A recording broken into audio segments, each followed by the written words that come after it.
what date is it? And we have Lauren and Geordie and Lara, and you guys are from CRB grants, right? Community Recovery. And your boss is Michelle Howlig, right? So my boss is, Lauren's boss is, and Geordie works for the Nerang Neighbourhood Centre, so my boss is different. My boss is Vicky. And do you normally, Geordie, when you come and see someone like me to assess whether or not I fit the cyclone parameters, do you normally get someone that's directed from Michelle to come? Because your boss is different, right? Yeah. So how is it that you're involved? How did you get involved? Because your boss is different. So we do outreach together. So we outreach to applicants, and we don't assess anything. We're just here to help collect documents, help assist with applying for grants. So we don't assess anything. Right, but just a minute ago, Geordie has said that you're not her boss. So how do you know that I'm coming? Because it's standard practice for you to take someone else, or do you standardly take someone from Michelle's stream? So I am community recovery. I'm a community recovery worker. Yep. But I'm contracted through Nerang Neighbourhood Centre. Yep. So I'm still tied in with the community recovery with Michelle and Laura. Okay, we're not doing politics here. It's just like do you normally take someone? So Michelle. So let's get this straight. Michelle Howlig didn't go behind the scenes and say, you know what, Lauren, I'd like you to go to this meeting with Geordie. No. Not whatsoever. So she's not discussed me with you whatsoever. We have had to discuss where I was going today. Anything other than that? Because I'm going to tell you, my truth in a minute. So I'd like to give you the opportunity to say your truth first. Have you discussed anything else? Has Michelle given any of my private information to you, like on record, on recording, about me, other than this case? There would be no private information. Okay, what information did she tell me what Michelle said, what the meeting was about me, please? So we're just here to assist you with TC Alfred. So okay, you'll understand we're not going into the background of everything else. We're basically here. So you're going to avoid that question? We're not voiding it.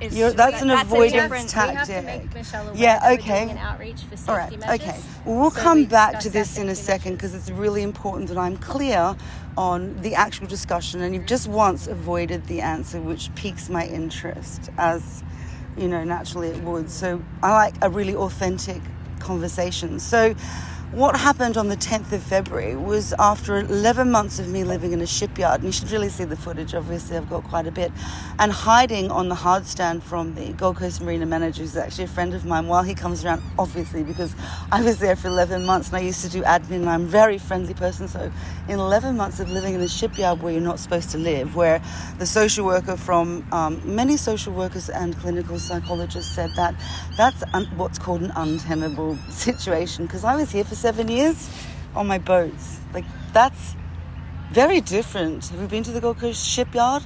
Not personally. Okay, well, there's about 6,000 sheds. There's probably about 20,000 guys, and it's grinding non-stop. And on Fridays and Saturdays, they have their work parties in the shed, and my boat was right in front of 2 welding sheds. That's an enormous amount of noise from 4:30 in the morning till 3 a.m. if they're having a party on Friday and Saturdays. Well, you can imagine how they party at the shipyard, right? So it's a massive industrial estate beside a marina. So it's not like, it's actually not inhabitable, and it's illegal to stay there.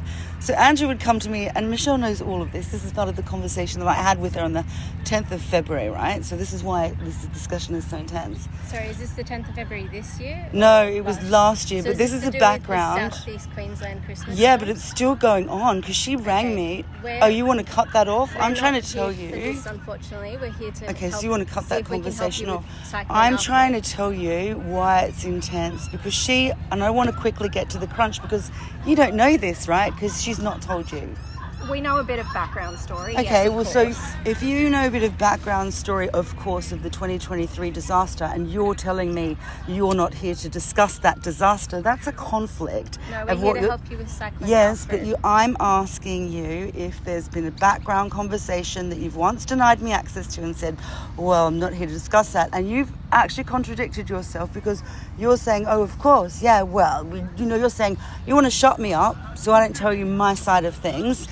Well, you are shutting me up. Hear me out, because it's absolutely apparent, right? Psychologically proven, right? Listen to your own rationale, because you said you don't want to talk about other things, and you've said, and now you've admitted that there is a background about this 2023, and you're saying, oh, we're not here to talk about that. We've worked in the space for a year and a half. So, here we go.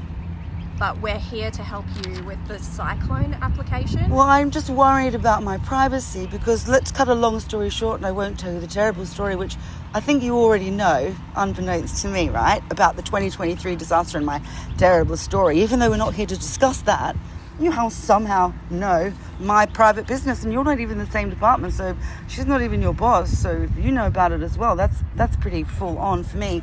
So there's a background that Michelle profusely apologized to me about what had happened, and then she ghosted me, and then she went to the Northern Territory, and then she got, oh, you're the lady that sent me the text and said, oh, she's away for 4 weeks. So was she on leave or another outreach? She was on leave, yes. Oh, okay. I like that validated. Obviously, it's hard for me to understand. So you don't need to tell, I guess we don't need to talk about the disgusting trauma of 255 days of the most unbearable existence, and then hiding from people, and they're like, when are you getting out of here? When are you getting out of here? I'm like, I don't know. And then crying in my boat every night, right? Crying. And then crying on the phone and people not helping me. So I think it's got a lot to do with that. So I'm actually terrified of you because you know my history and you know what's happened to me. And I'm like, what am I going to do with these people? And I'm like, even the Nils line, I'm shitting my pants. Literally, I'm like, all I can do is tell the 100% truth. So let's go through what happened this time, shall we? And then, yeah. So, and obviously, it's cruel because you want to shut me up and say, we're not here for that. We're here for what's happening today. But in the background, you have all of my information.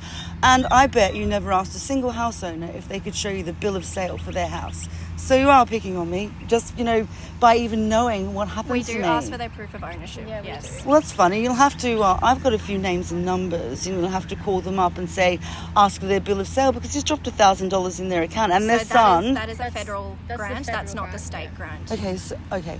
And I need to understand what grant this is. I know it's from things that happened with the cyclone. Yeah. And it's this Alfred. This is the Queensland Community Recovery Grant. Yeah. So not for New So South you have a Wales lot of state my grants. information already on file because Michelle's the top dog, so she's got my insurance papers. She probably has the legal documents and she knows that Rainbird is my boat. So why do you need to know that as well? No, so that will be sitting with the assessment team in Brisbane. So But Michelle's we're the outreach team. But you're connected. You work for Michelle, She's my manager, yes. but she's got all my paperwork because she got it from you and Schumack. So why do you need it again? It should be on file on my private So they file. normally need the new documentation for around the time of the storm, Okay. of the affected time. Okay, that makes sense. Yeah. Alrighty, so go ahead. Okay, so we just initially want to find out what happened during the Cyclone Alfred. So what happened to you with the boat? Were you living on the boat? Oh, well, Or were I've you had to with put this in through. temporary accommodation. Why do you ask that? Oh, because You know my file and you've talked about me. well, you have mentioned a few times. That's that you've right, been and I in like the temporary smile on your face because, like There's I no said, smile on my well, there face. is, No, there's but not. that's okay. That's okay. Oh, okay. Well, I guess you haven't studied body language as much as I have for as many years, so that's going to be a problem. So, hi there. Can I take a picture of us? Yes, absolutely. I'll do that for you. Is that all right? Sure. Just,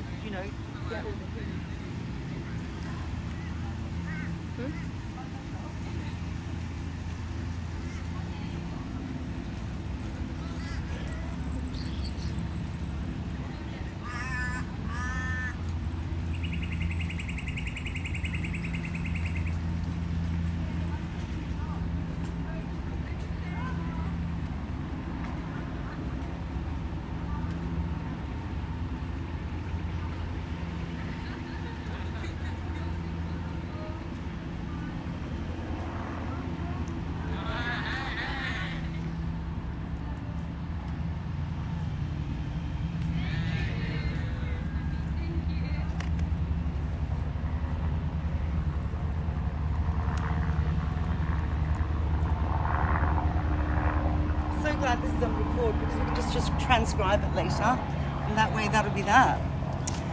So you just asked me if I was in temporary accommodation. I'm curious that you know that, but you did have that little smirk, so I know that you know because you've read. There's no all of- smirk on my face. All The right. sun is glaring in my face. Do you know what? That happens to me sometimes too, and I've seen the best of the judges in the world do it. So it's actually no. I take back what I've said. Well, it's a complicated matter, and I actually had to put it through AI to figure out where I live. And I was like, where do I live, right? Because I spent one night in emergency accommodation this week. And as you can see, I've come from my boat, and I've taken photos and videos of my boat last night. And if you look at my boat, you'll see my beautiful boat, because that was built by one of the earliest pioneers in global warming in Australia, Frank Talbot. He ran the National Museum of the country, actually in Canberra for 11 years. And he built that boat specifically to survey the coral reefs, and it went over to Africa actually and circumnavigated the country. So that's Rainbird. So yeah, she's amazing, and she deserves recognition historically actually. So when I put it through AI, it says it's where you live, where your belongings are, and where most of your stuff is. And that's a complicated matter because I've got emergency accommodation over here in Southport through Tim Jackson, and they're going to try to get a 2-bedroom, because I'm living, well, my son's not there at the moment because it's 1 bedroom and he's 19. Sharing a double bed's not that good. You're not allowed to have visitors. You have to live in isolation. So I can't see my sister. I can't have any friends. He can't see his girlfriend. So he comes and goes, right? So I've got a lot of belongings in that apartment. I said to Tim, is this permanent, Tim? Like, can I put my stuff here? Yeah, no problem. So 2 months ago, the owner comes back, right, and he wants his apartment for 2 days because he's coming from Melbourne and he's got a doctor's appointment. And the lady from the apartment, she goes, oh, look, this lady's been, she's had complex post-traumatic stress disorder. We're not trying not to hamper with her. And he said, it's my apartment. I want my apartment, right? So I had to pack up and leave the apartment. But luckily, although I don't want to say that because I don't really mean this, his wife got really sick and he didn't come. So I said, Tim, moving house is on par with death and divorce, right? And moving, that's what they say. And I've already been through all this stuff and lived at the shipyard. And then before that, I was stalked and bashed for 7 years. But that guy didn't even do a single hour management because we didn't live together. So when you get stalked and bashed, you don't fit the parameters of getting help because it's not in the right parameters. So that's all right, no problem, moving forward.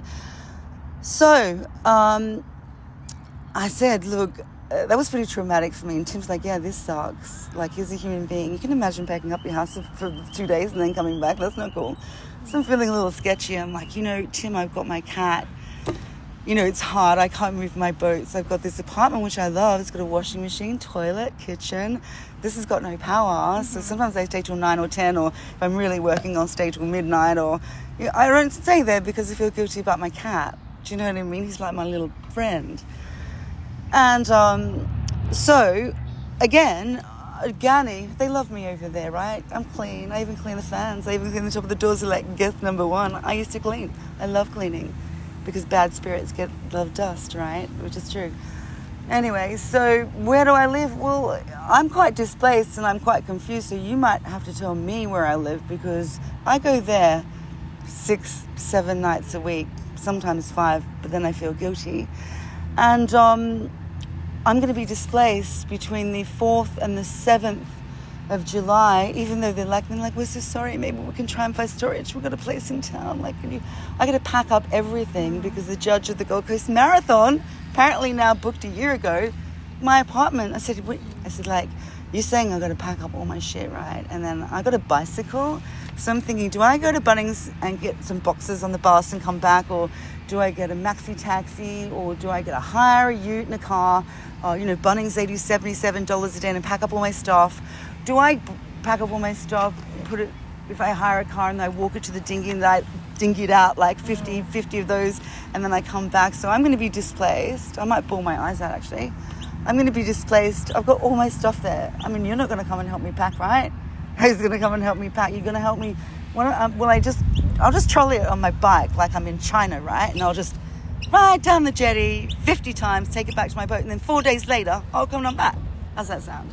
So where do I live? Well, if you put it through ChatGPT, apparently I live on the boat. But the fact is, I do have all my shit in that apartment, and I don't want to lose that apartment. But let's go back to 2023, when I lost $70,000 of insurance, which you all know, because you all know my business.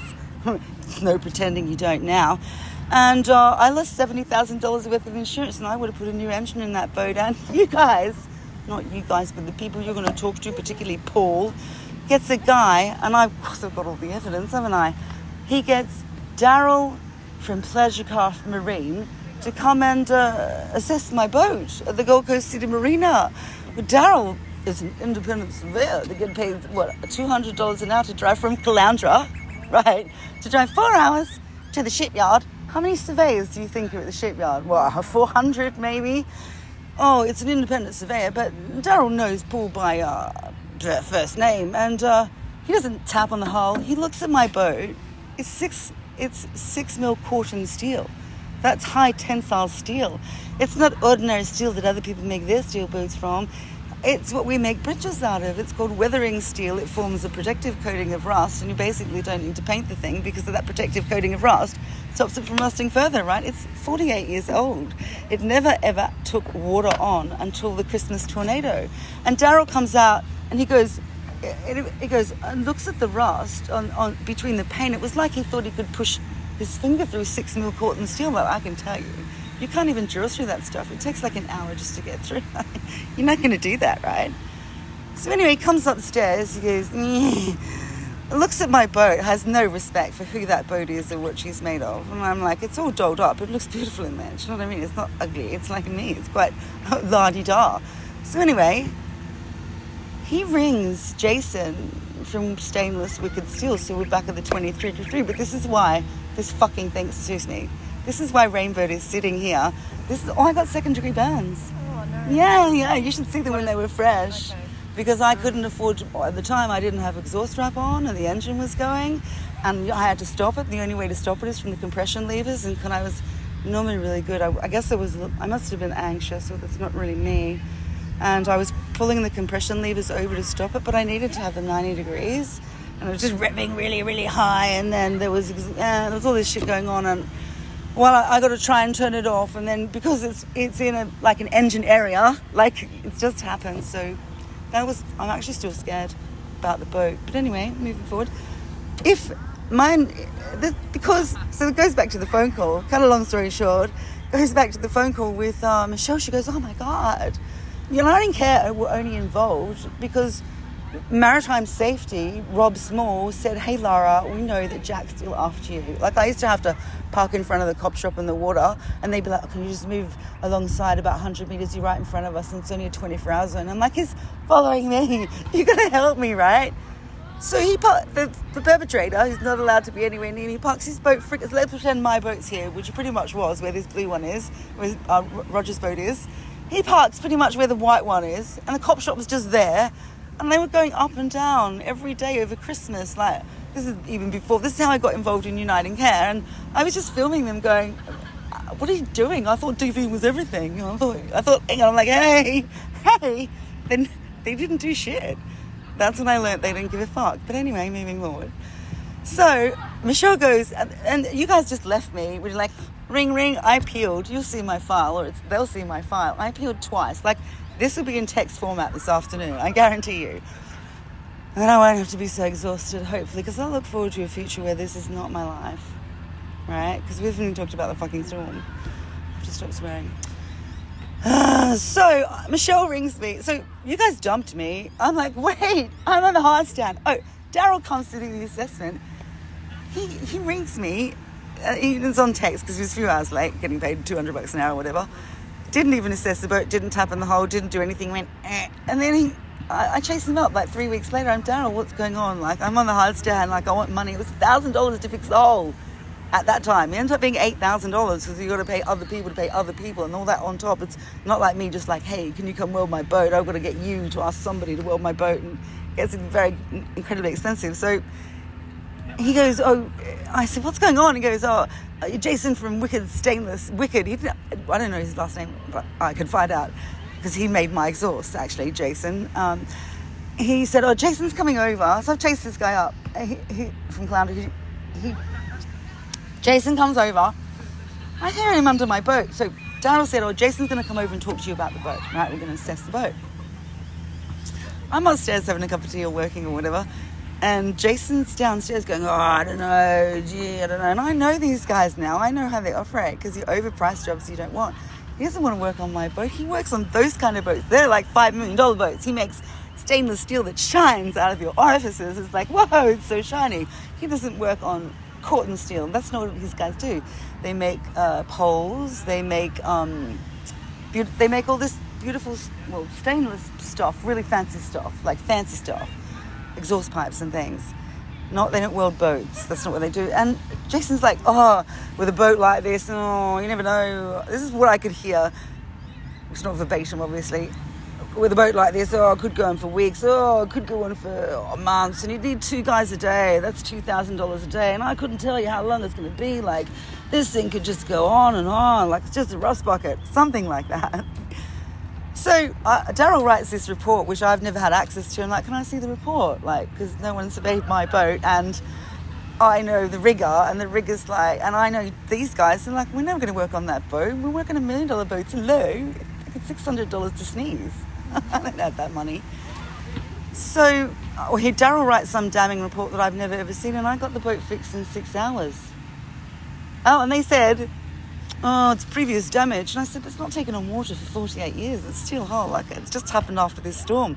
They said, this chick, I can't remember who it is, she goes, I know who it is. It's the one who put me on to Clayton Oots Lawyers, because they pro bono, they worked for me for free for like 50 hours because they believe in my case, right? It ends up I got a fraudulent insurer, or else I would not be in emergency accommodation wondering where I live, being displaced every 2 seconds with no power out there. I'd be sailing, wouldn't I? Mm-hmm. Anyway, so I don't know what the damning report said. So how does the boat... the excuse was storms bring out things that you didn't know were there, that were already there. I'm like, really?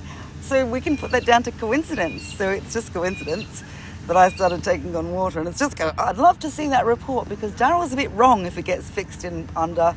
Well, they came back in 2 days, but it was under 6 hours, and they were just dodgy guys, really, that went through somebody else so we could get the price down. If I'd have paid for it myself, I would have got Cooper to do it, and it would have been $1,000. But then it was $6,000, and it was $10,000, and it was $8,000. So yeah, how's that sound? Sounds fun, doesn't it? Would you like it to be me? So have you had that pre-existing damage repaired since? Oh, that's what I got repaired. That's what so they kept me there for 255 days. It was $92 a day. I think it was $35,000 in the end. It ended up being an $8,000 fix. And I wrote to them within, so I feel like crying again. I wrote to them within 2 weeks, and I said, it's going to be $1,000. I think it was $4,000 or $1,000 to fix this. I said, don't pay all that rent. I said, I can't stay here. I said, let's fix the boat, get me back in the water. I said, just fix the boat, get me back in the water. I said, well, we can't do that because you're advocating for yourself. We don't like that. And we only pay rent. We've got these parameters. We only pay rent. And the only reason I was connected with United Care and the only reason they helped me was because Rob Small said, do you want to get a place on land? We know we can't, because I would go to Macleay Island. He would follow me. I can go to Dunwich. He would turn up. I would be sailing away. And people would ring me and say, where are you going? And I'd be like, I'm getting away. Or getting away again. I'm like, getting away. Like, well, you better go faster because he's behind you. And I turn around and I've known this guy since I was 14. Even when I came back to town, I've been to the police twice about shit that he's been doing. Said my kid stole his dinghy and this sort of stuff. I'm like, the guy's on ice now. I'm like, I don't know how paranoid he's going to get, but he's not going to go away. Now, if I saw him now, it'd be like, do you know what I mean? I'll probably just talk to you and pretend I didn't see him, but he's around. Like, he did 2 stupid things. I went to the police, and this chick, Victoria Hubbard, she wants to talk to me about why I emailed her outside her working hours, and that's why she had an autoresponder on, and I should only email her in her working hours. I'm like, wow, I've had autoresponders on before. It doesn't mean that you can't email me when I'm on holidays, and I'm not going to reprimand you and say, Leanne, you emailed me outside when I had my autoresponder on. Like, it's not how it works. So you deal with the police, and they just treat you like you're a piece of shit. Yeah, and I'm still being treated like this shit. So do you feel safe in your emergency accommodation? He doesn't affect you there? I know, because it's right, because it's locked door. That's right, I love that. I'd like to stay there forever. I fucking love it. Yeah. It's amazing there. I love it there. I do not want to pack up and leave for 4 days on the 4th to the 7th of July. And Ganny, who runs the place, she's going to try and help me. Yeah, but nobody, and then she said I could have an apartment for 4 days in the Gold Coast. That's fine, but you're going to help me cycle it there. I'm going to get my maxi taxi or my truck and then get it again and take it back and unpack it all. It's like not fun. So during the cyclone, were you in your emergency accommodation? I had both. So I have two boats that are on that side. The Namaste was anchored here, so I had to get out to her and secure her because she dragged, luckily, on the other side of the jetty, and my outboard was working at there. Then it's not working now. I'm rowing now. So I was mainly on Rainbow because I have the cat, right? Yeah. So, and now, because of the long-winded story from the 23rd, I don't know, I want to say Uniting Cares made it dangerous for me because I said to them, don't push me into an apartment. I said, I want to stay on my boat. I said, I can have access to my son. I can have friends. I got my cat. I said, you've just been paying $92 a day, which is much, I think, what's that? It's like $2,000 a month, right? Whatever the figures are. And I said, I wrote it down, always writing to them, always communicating to them, which they hate because I'm supposed to be some homeless down out people. I'm not like fitting the mold, right? So it's not my fault, actually. It's not my problem. And hang on. So I said, it's $1,600 a month. Now that the hole is fixed, right? So that hole, you need to understand, the water now, it's come through the roof. There's no holes in the boat. Like there's water in my ballast again, but that's come through the roof from this last event. So that what's happened now, it's a different matter because what happened before was fixed, but it didn't get completely fixed because if it had got completely fixed, I would have got a piece of steel welded over the top where the water is now in, which is called the ballast, which is the keel of the boat. So I've got fresh water in my keel, which is filled with 150, you can see it, 50 kilo ingots, and then sealed in by a black tar. And now there's water in there, and I wanted to see if I had insurance, I would have just filled it with resin. Or I would have got a welder to cut a hole out, dry it out, and fix it in a more expensive way. But because I didn't have any money and I had to get back in the water because you were going to take my home off me, because Uniting Care gave me $10,000. I didn't know how much it was. It was just some secret squirrel number. So I got a quote for $28,000 to fix all the damage, right? And they're like, we're not funding that. I'm like, well, how much is funding? And so they gave me, it ended up being $8,000 in the end. This chick, because she didn't like me, because I was crying on the phone, I said, you didn't like me, do you? She goes, I don't know you, Lara. I'm like, I've studied hypnotherapy for years. You can say, I don't know you, Lara. Or you could say, I don't know you, Lara. There's a huge difference. Like, have a nice day, have a nice day. Do you know what I mean? It's not the same. Anyway, so they gave me funding. It wasn't even from them. It was from the Department of Housing. And they get it back. I don't like what you're saying. And I'm like, wow. And they're like, oh, they gave it back again. And they had to go. I'm like, oh, no, which meant I had 3 days to leave. I spent 255 days on the hard stand. They took funding that wasn't even theirs back 3 times just to disturb me. Then they closed my file in Southport and they said, your file's closed, no more contact. I'm like, you can't just do that. What do you mean my file's closed? I've got all my shit. If you want to get funding, you have to go to the Blingle office and re-register and re-enroll. So I had to wait another week to re-enroll at Blingle. And I said, I had to re-enroll at Blingle because this chick that came back from annual leave, Tracy, who was helping me, I think her name was Tracy, who was helping me, was really nice. She gave me the funding originally, but when the step-in that was in charge, when she went on long service leave, this chick got in charge and she took the funding back. And then when Jodie came back, they made me re-enroll in Bilingual, and then I got the funding back, but I didn't know how much. It was $2,000 less then because I wanted a diesel mechanic. That's how I got second-degree burns, watching YouTube fixing my engine. And I said, can't you just get my files from Southport? It's not making sense. I wrote to Southport. They're like, nothing, ghosted me, institutional ghosting. They said they cut the funding. Oh, it's such a long story. They cut the funding because I had written an email to say, get me out of here, it's dangerous, I'm sick of being here. And this is when the stand-in was there. Tyra. Not allowed to know her last name for privacy issues. I'm not allowed to know what she does or her training because it's private. See, people can therapize you, but you're not allowed to know if they've got a social work degree or counsel or whatever because it's private. My business is not private. It's out there. I mean, you know what I mean? Do you want my phone records? Moving forward. So, where am I at? I mean, I don't even know where to keep going. So I can keep going. It's just insane. I think I need a rest and a glass of water.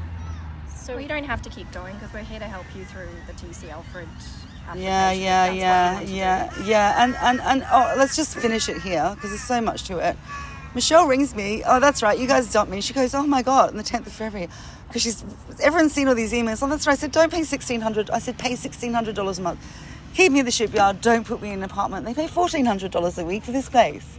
I said, keep me in the marina. Now that I'm in the arena, now that I'm in the water, I've got access to all these trades, all these guys here. I can get stuff fixed. You know what I mean? I can pay $1,600 a month, and with my scabby little bit of money, I can try and earn some money, and then I can try and fix this, and I can try and like fix my home, right? So she gives me 3 days to leave because this Tyra gives me 3 days to leave. She goes, she brings me on the Friday when I was crying, when I'm like, oh my God, you can't do this to me. She goes, you've got 3 days to leave because you said it's dangerous in the shipyard and you've got to leave. That's where it's at. And I said, yeah, but I've been working for 255 days on this boat. This is my home. Like, my son's just out there in the river. Like, I've got my cat here, I've got my shit here. What do you mean? She goes, you've got 3 days to leave to go to I shouldn't say it like this, but this is how I see it in my mind. You've got 3 days to leave and go with your cat to a hotel in Rubina. I'm like, Rubina, like, where? And then she, like, cut contact. I'm crying, like, oh my God. And she's like, I'm not a person, I mean, I do cry on the news. I cry a lot, actually, in private. But it's hard to break me. Like, seriously, what I've been through, I'm pretty much unbreakable. Like, you can't break me anymore. You can get my head and smash it on the table, but that's already happened before, so you know what I mean? Been there, done that. So I'm broken, I'm crying, and she goes, I said, you guys make me feel like I should kill myself. And she goes, are you saying that you want to kill yourself? And I'm done psychological training, and I'm like, telepathically read, she wants to also put me in a straitjacket. She wants to put me in Rubina. This psychopath wants to put me in Rubina with my cat, no access, no visitors. And they wrote that said, because one of my main problems was it's far away from my gym and I used to live here and blah, blah. And she goes, we could get a social worker to help you find a new gym. I'm like, I've got an IQ of 145. Like, you really? Okay. That's really going to help. Yeah. Can you help me find a gym, please? So on the Monday, so that's on the Friday, she gives me 3 days ultimatum. I rang Mi-Yun, who was working with your team. I said, because I was friends with her before I wasn't. And I said, so you wouldn't put me in a straitjacket this time. I rang my psychologist. He's like, I'm not going to write reports to you, Lara. I think you need a clinical psychologist. I'm like, why, Frank? She goes, because. I'm like, you can't base dumping me on the word because. I'm like, you can say you don't like me or you find this or that. Like, why would you refer me on to a clinical psychologist? The answer is because. The answer in the end of it all is because he's not going to write reports. Because I went to him I said, you need to write reports for me because I need this documented because I can't let this go. My mental health, I'm never going to let this go. I'm always been like, that really happened to me. Is that okay? It's not okay. Like, I can take up space. I'm valid, right? It's not okay. I'm about to heal millions and millions of people. It's not okay to smash my head on the floor. And this is like the same thing. Again, it's the abuse again. You know what I mean? It's abuse. Now it's institutional abuse and I'm fighting this big, giant monster, like trying to let us go. This happened to me. It still did happen to me.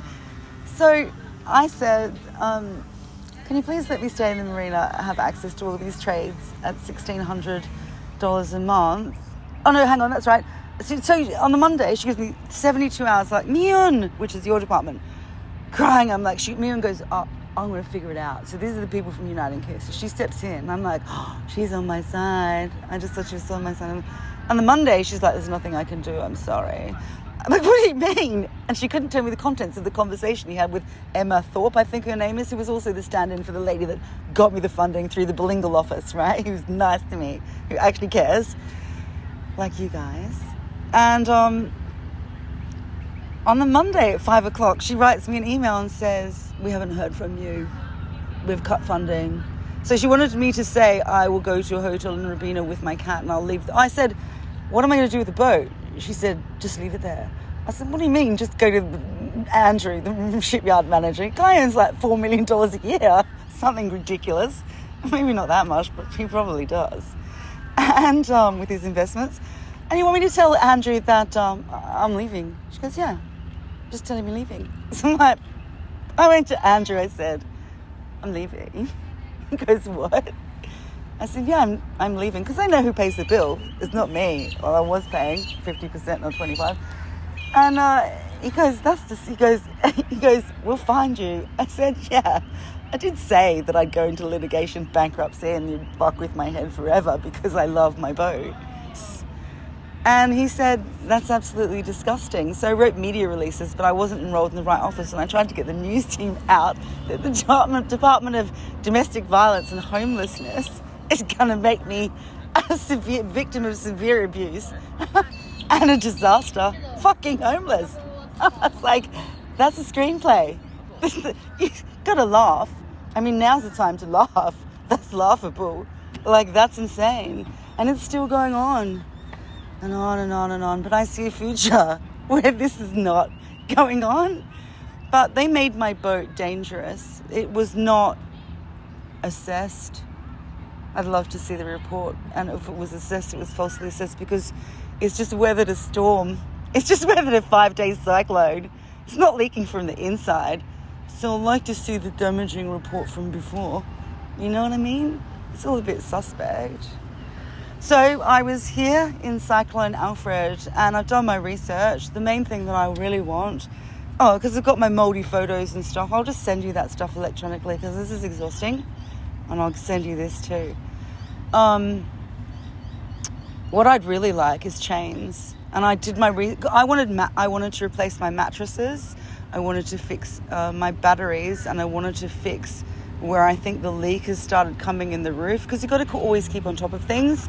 So these things started in Cyclone Alfred, and they need to be tended to now, so they're not going away. So last time it rained, it's coming in on my table, so I need to get up there with a pickaxe. I need to figure out where it's loose, and then I need to fix that with resin and fiberglass. But those things cost money, right? And I'm getting something like, I get $440 a week, but I spend so much money on my websites and stuff, and I don't go out. I mean, at the end of the day, I'm scratching around asking my son for $100 and then giving it back to him the next week. Do you know what I mean? Like, I'm always chasing my tail. Like, I just paid a diver $190 to dive on my boat. I normally do it myself, but it's only $50 more to get someone else. It's a horrific job. So if I could have, because I'm trying to get the Nils loan so that I can fix things, I've got to go through another contractor to go and do the shopping, because it makes them more expensive. And if I could, I'd love to go for a structural loan, because I've got photos of I've got comparative photos. I took them this morning of what my ceiling looked like before the storm and what it looks like after. And it's only in one little bit, do you know what I mean? So that's, again, I'd have to rip that out. But the first thing is I'd rather get someone to help me get stuff so I can, like, fiberglass it, like I just said, and fix it. So those are immediate repairs. I'd like to get the power back on, and I'm a little bit scared because I had my 2nd-degree burns and I don't have access to trades, because you don't just phone a marine electrician. So they deal with 12 volts, so you can't really kill yourself, but you can get a shock.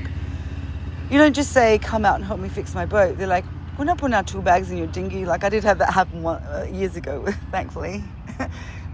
They put the tool bag in the dinghy, rowed them out to the boat. Like, if they want something from the truck, it's just not working. You've got to be in a marina, so they got this shit there, they got their truck there. So if I was able to get assistance, the first thing I'd do is replace the chain on my boat, because I did the research and it can fracture all of these boats from that nobody's. I'd love to get a dinghy and say, you guys all right? Because this is the most affected, this is the most vulnerable. It's much better to be on land in a 5-day cyclone than here, where we all were. That guy was, I was. Get goosebumps now. So we just go around, and because it goes around like that, a chain's not meant to do that. All of these affected people need new chains. Give me goosebumps.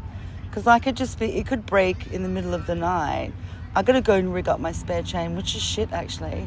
Find another anchor and throw it overboard. Like, I guess you just have to float.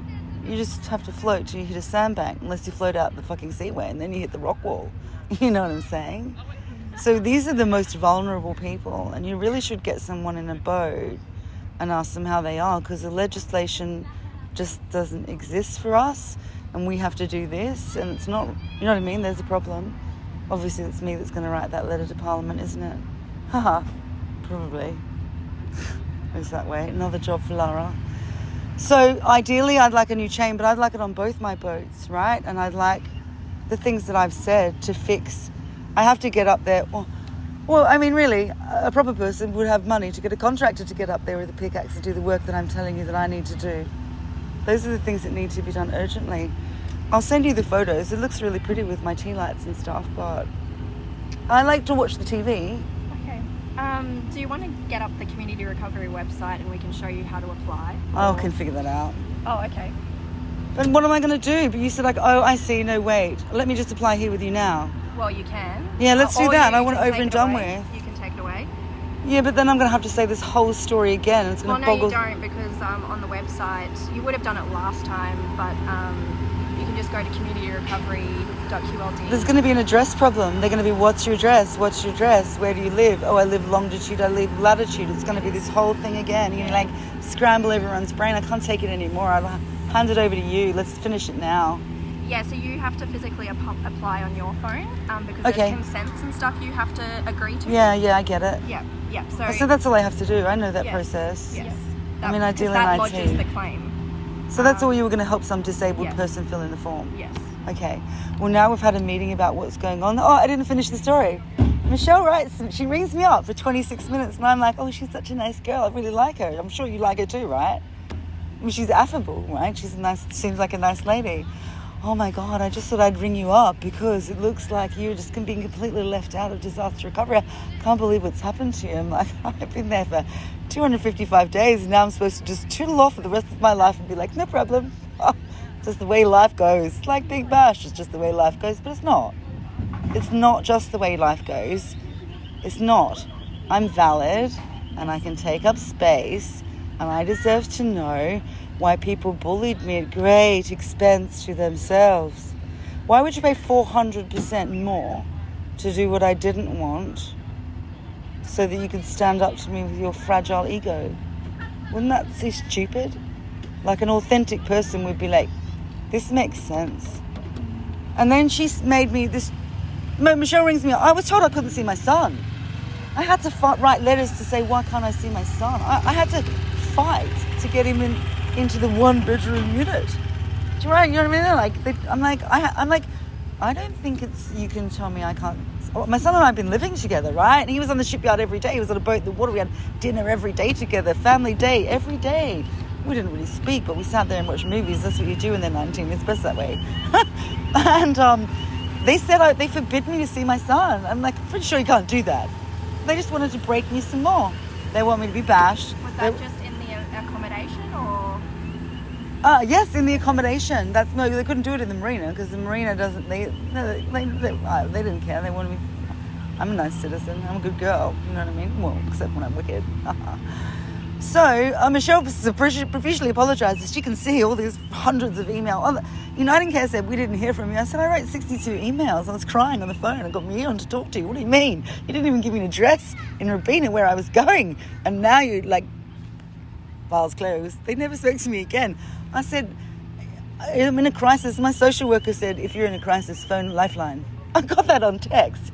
United Care puts me in a crisis and texts me. My social worker texts me to phone Lifeline. I phoned Lifeline. Do you keep any paperwork of this stuff? No.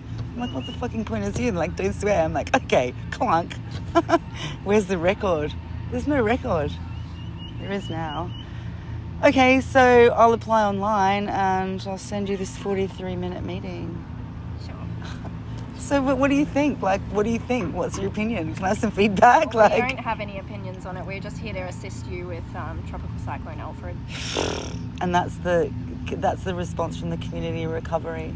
No, that's just us as the Well, what do you think about my story? Don't you think that's horrific? It's not up to us because we So we you don't assess have. it. So you have a non-opinion of my story as a Well, it's person. horrific what you've had to Yeah, go that's through, what I but- want to hear. It's horrific. It's horrific. But That's yeah, okay. you have had some wraparound support. You've received a NILS loan I haven't got a Nils loan. for the Last year No. you received a Nils loan. Oh yeah. Yeah, I paid that back. I paid that back. contents grant, which was nearly $4,000. No, it wasn't. I got $2,700.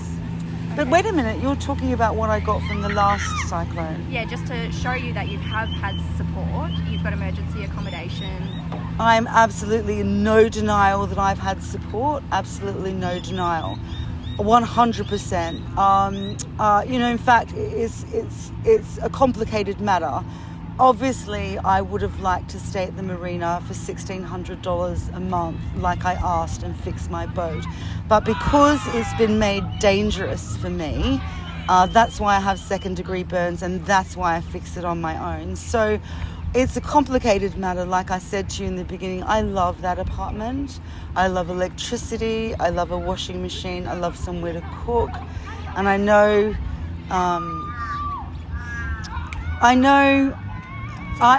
so I am grateful, but I don't like being displaced. So I also have to move out. I also have to suffer. I would have been most grateful to stay in my home and fix it and again, what my brain finds difficult to understand is why, with the amazing help that I've had, it's come at 400% in excess financially to those organizations helping me than what I had writtenly requested for far, far less spending, right, to make me far, far happier. So to be told in a way by you to be grateful for a situation that I was pushed into at great expense for you, against my will, and at great traumatic brain hemorrhaging for me, which is why I see my psychologist, which I have known all my life. And by the way, I pass amazingly in personality tests, so you know, I'm not going to be I'm very confident of my intelligence and my ability to take up space and stand up for myself. So maybe go back to the team and say, as grateful as I am, you can see that I am freaking enraged. And I want to know why you pay a lot of money to keep me in trauma when I just wanted my little home fixed, a great less cost to you. And I want to make a statement that I work about 12 to 16 hours a day, which you can see online. So I'm not some little nobody that doesn't deserve to be respected. So you're not packing up your house and leaving for 4 days and then coming back in. So it's a complicated matter to be grateful for a washing machine and all these beautiful amenities, right? It's a complicated matter. You know what I'm saying? So I don't want anyone to say, you got $4,000 and you got this and you got that, when really, I didn't want all that shit. I didn't want all that shit. I wanted my fucking home fixed and I wanted to sail the fuck away. That's what I wanted. And I wrote that down, right? So tell your team not to come and say, be grateful. I am grateful to Unite and Care. Your team has apologized to me on the 10th of February, and then, as does everybody, ghosted me. She ghosted me, and then she went around the back door to the Department of Housing to talk to Tim to find out if he could say whether or not I was in emergency accommodation so that you could come and tell me this at the meeting. And Tim wrote to me, goes, Michelle Howley's coming through the back door of the Department of Housing to find out, you know, where you're living, which is my fucking business, right? Excuse the French. Then you gossip about me behind my back, and then you come here and say, well, I should be grateful, when you've never done anything for me but traumatized me. And you guys, you gave me $4,000.